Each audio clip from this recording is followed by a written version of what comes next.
How's it going, guys? So today we're going to start the disassembly of the sled. I already have the heads taken off because I was doing a little inspection on seeing what happened. Yeah, it sucks, but it is what it is. You can check out previous videos of what the sled looked like with all of the engine together. Here, I'll throw a picture up, and then I'll also throw a video of it running.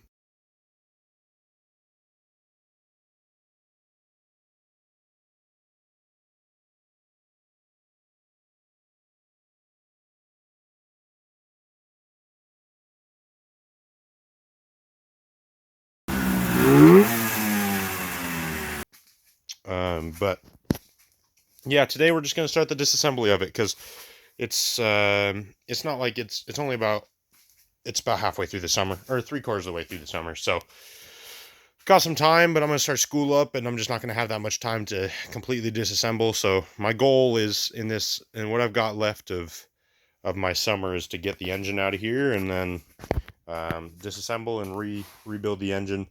I got a new piston here, wide scope piston. This one doesn't look bad. It has no damage to it. It has a little bit of carbon up on the sides, but barely anything. I mean, the sled ran for barely at all, so that side's fine. It didn't have an air leak. This side did. But today we're gonna just start disassembling, and then yeah, I mean, that's the goal, is to get everything off the sled. I have a couple goals besides the engine for this coming season, but the engine's gonna take the most time. So besides the engine, this jack shaft here, I made a keyway for it because I didn't have time to get a machine shop to do it last year, but this is a Polaris secondary clutch that I put on here, so I had to key the shaft on here, and I just did it with a Dremel. And the problem is when it gets out to full, or when it gets out to here, has some play on there, you can see, because I mean, I just did it by myself, homemade. I had no machining equipment or anything like that. So I'm gonna buy a new jack shaft and have it machined, so I have a keyway. I'm gonna get 38s instead of 36s because those are just factory 36s. And then just the engine running well. Those are the big three. Everything else is good. I don't have any problem with it. So we're gonna get started, and yeah, let's get into it. We start by taking the radiator off. 3 bolts, just hold that in. Super simple. Once the coolant lines are disconnected, it's always really easy. Move on to the carburetors. You can't forget the oil pump line. You'll see me do it at the end of this, just because I did once and then went to pull the engine and it was still connected. That sucked. Starter, 3 bolts. Bottom one's a pain in the butt, but you eventually get it. Exhaust, 2 bolts. Then the 3 bolts on the side, and then the 2 bolts that hold the engine in. Just don't lose those little spacers that hold that engine into place. Pull the engine out and you're done. Alrighty, we got it out. Very nice. This right here is the reason that this is such a pain every single time. And that's something I'm going to fix, because I don't really like the fact that every time I have to do anything with coolant in this sled, it just all collects there, creates a greasy mess. I hate it. So, got to figure out something there. I'm not sure. I was thinking a removable plate. Eventually, I'd like to just do a 1-ply fiberglass belly pan for this, because it'd make it a lot lighter, and it's not like I'm trail riding this. I'm literally going around a track. So a 1-ply one of those would be sweet. But maybe this season, all I'm going to do is cut out the square there and make it a rib nut panel, so that I can just drop that panel, and every time I change it, all the fluid just comes out the bottom. That way I can just catch it. I didn't have any problems, except for this stupid starter. Man, I gotta figure out something to do with it, get that bottom bolt out, because as much as I work on this thing, it's just a pain. But everything's as I remember it, and I forgot I did all these, I can't remember the bushings, tie rod ends, there we go. I did all these tie rod ends here, to take up all the slop in the system. There's still a little bit of slop between skis, and you can see, let's see if I can get in. I can't really see it, but tiny little bit of slop. I'd say like an inch between skis. So might try to take that up while the sled comes apart this season. A big thing I did with this sled, if you are ever planning to race a Kawasaki Invader, these bottom bushings are usually rubber. And so I took a top bushing. You can kind of see it up there. Top bushing off of another sled and put it on the bottom, and then welded a plate with nuts on the back, just to get rid of that slop at the bottom of the thing. You might have noticed the horrible wiring job that was a catastrophe. That's something I want to address. There's just a lot of tidying up to do. Not a lot of changes to be made, but just a lot of tidying up to do. And then the big change, the change that will happen, excuse me, is this right here.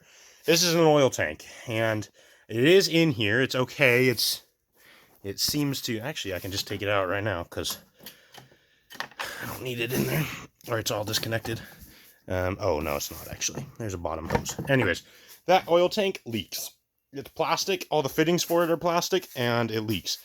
And it's way too big. I'm getting rid of the oil injection to the cylinders. I have to have an oil tank, though, because the center bearing on these Kawasaki's is oil injected, so it's lubed. And so I'm getting rid of that and just making just the center bearing be lubed. But what I'm going to do, I'm thinking, is that I'm going to get rid of this tank, get rid of the mount for it, everything like that, and make a simple little square-ish looking steel tank, because I have a welder. I can't weld aluminum, but I can weld steel. And make just a simple tank like that will have a viewer on it that goes up against this outside piece, so that if I ever need to take the tank off, I don't have to disconnect the oil and drain all the oil out of it. It's all going to be connected. It's going to be like a little plate that screws onto here that I can unbolt from this front plate, so the plate comes off, but the viewer stays on the tank. So that's the theory anyways, and that's a long ways coming. I got to get the engine rebuilt. I got to get a lot of stuff done first. But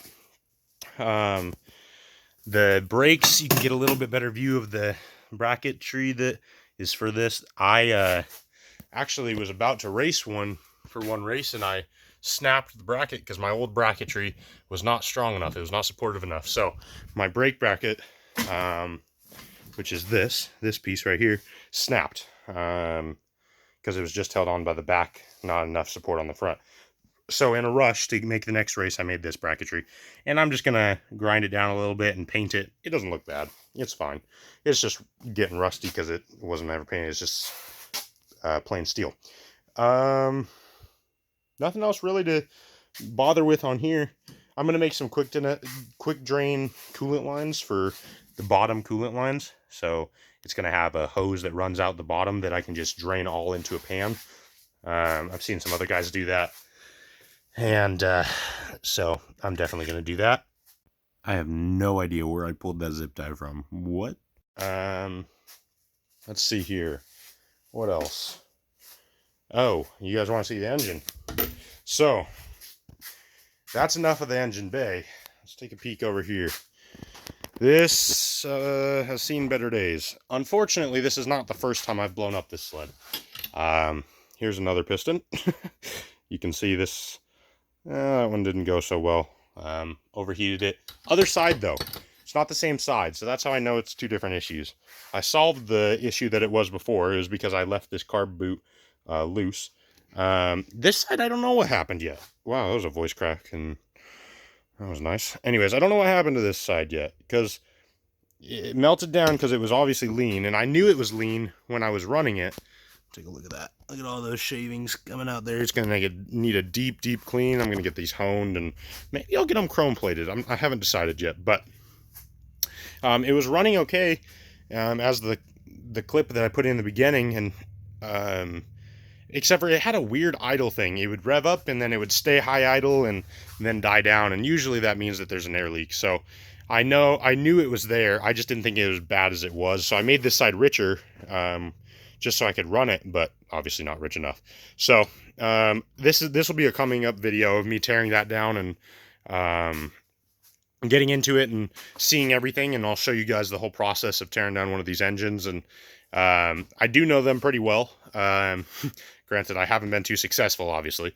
But yeah, nothing wrong like with the engine besides that. Like the main, well, Nothing wrong with the engine besides the engine. The only other thing was this. I snapped a bolt off on this, so I got to tap that out of the magneto. But other than that, don't really have much. In case you guys are wondering, yes, I do run carbides. I have 14-inch carbides. They look old. It's just rusted. They just rust. It's just a normal thing. But they're really sharp, and I have a person that sharpens them, and so I run carbides and then picks all the way through. So 144 picks and then 14-inch carbides on the front. So I won't be showing you the pattern on the track, because that's specified to me. I came up with that pattern and it worked real well. Yeah.